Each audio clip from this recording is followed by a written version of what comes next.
How does it make you feel, Tom, when you hear your name being mentioned as the best ever?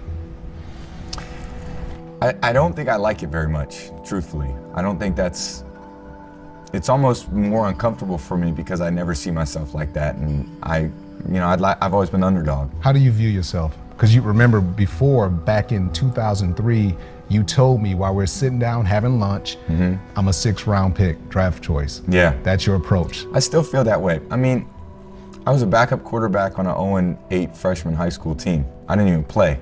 We didn't win a game, and I couldn't even get on the field. I was kind of a late bloomer, recruited to Michigan late, started as a 7th quarterback.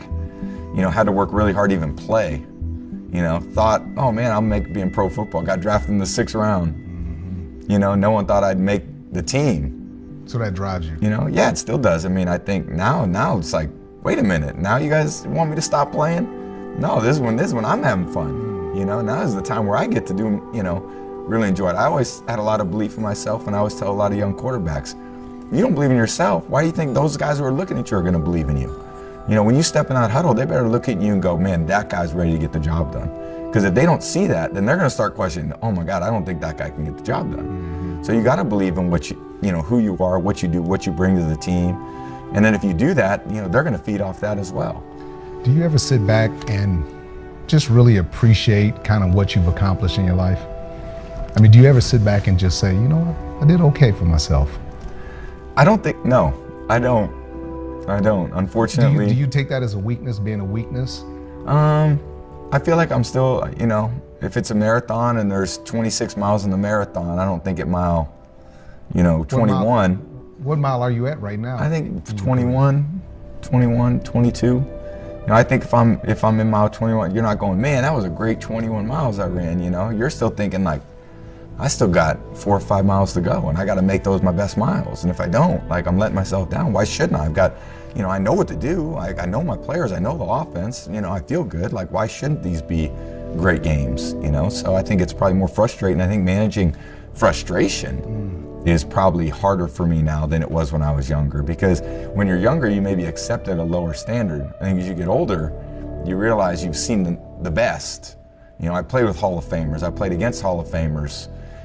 You see the best, and that's what you aspire to be every day. So how do you deal with frustrations when it's less than that? When you score, I said earlier this year, we scored a few games where we scored 38 points. We should have scored 50. I was frustrated. Before, if we scored 13 points and we won, I was happy. Right. Because you guys would give up 7 points or no points, So I think that's a little bit of a difference. And I think just managing my overall, positive outlook, which I try to have, but there's a lot of daily frustrations. You talk about those frustrations. Have you had to kind of adjust your leadership style in order to relate to this younger locker room and the younger generation?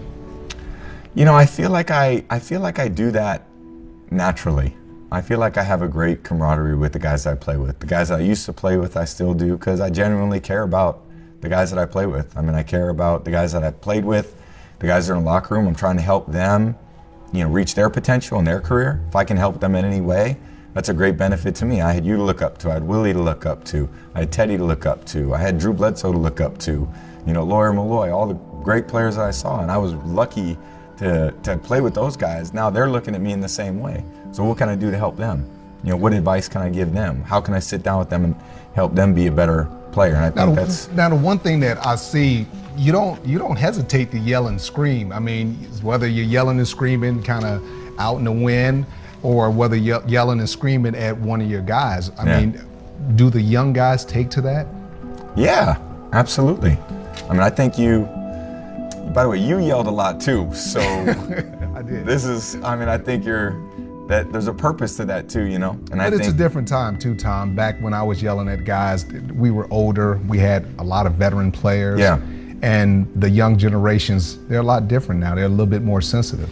I think yelling to yell isn't the point. I think it's yelling to create urgency and to change states of mind is what's important. They know me typically as very poised, someone that's very composed in the meetings, who's, wants to communicate, in a very mature way, in the locker room, in the meeting room. And when I get on the field, if I'm, communicating differently, I'm trying to say, listen, we're not getting it done. Like we need more urgency, we need more focus, more attention. You know, you got to play harder. We need more effort. You know, and then hopefully you can just. That's part of being a leader on the field is, you know, getting everyone to rise to the occasion. So, I think I have both parts of me. You know, and being able to communicate to them in the locker room is different than on the field. But the stakes are different in the locker room on the field. But they trust you. Yeah, they trust me, and they trust that, you know, I'm trying to do it in all of our best interests. I'm not trying to do it to show them up or anything. Gotcha. So I've never had a problem with that. Have you seen that NBC promo with Michael Jordan, and he talks about the greatest of all time? I did. I was actually laying there and I wasn't looking. I was getting treatment with Alex, and I heard Michael Jordan's voice and didn't know who. I was literally laying. I was looking up at the ceiling, and I hear this commercial, and it was last Sunday night, and I'm like, "What's MJ talking about? Who's playing? You know, is LeBron and who? You know?" And then I looked up, and it's a football promo. So I gotta ask you, who's your guy, MJ or LeBron? Who you going with? And you better answer. Don't give me that political crap. I'm not answering that question. How can you not answer the question? Because I don't even like that question. It's a hypothetical question. There's no answer. Okay, then we want to hear what you have to say about it. It's Michael Jordan or it's LeBron James. I love them both. Oh, I love them both. I'll tell you this. I love them both.